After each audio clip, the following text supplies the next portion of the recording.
think about my defining moment at Generations, it always comes back to one name, and that's Michael. About 12 years ago, I was working as a therapist, and I had a kid on my caseload named Christopher. Christopher was a typical Generations kid. He was 16 years old. He came from a difficult background. His mother was a drug addict who brought abusive men into the home. And Christopher was sexually assaulted by a kid in his neighborhood when he was younger. All of these problems in his life added up, and unfortunately, Christopher acted out on the things that were done to him by hurting his younger brother, who is Michael. Christopher did very well in treatment and was preparing to go home, and in order to go home where Michael would be living, he had to participate in reunification sessions with Michael and with his dad, who he was going to live with. And so we met face to face, and Michael came to Generations to visit with Christopher.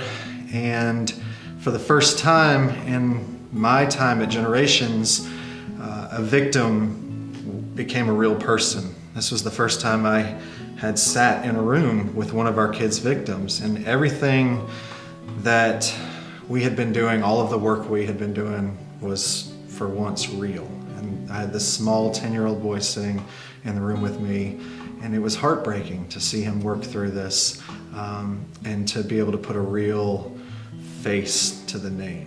The sessions went well, and Christopher eventually returned home.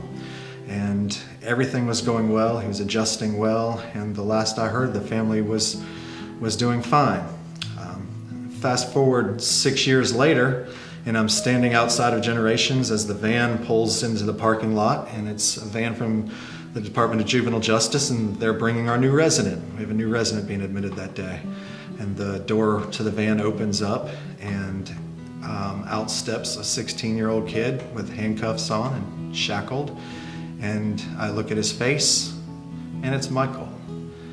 And it was, just remember the way I felt in that moment, to see that what I remember as being that small 10-year-old victim, all of a sudden he had done the same thing, and he had hurt another child. And it just made everything that I do become so much more important. And it made me realize that as long as there are victims, there are always going to be more victims. And I knew that this problem was huge and something had to be done about it. It's more than just what Generations can do. This problem is so much bigger than just us. It starts with everybody, and we need the community, we need involvement from everyone out there. It comes down to education, awareness.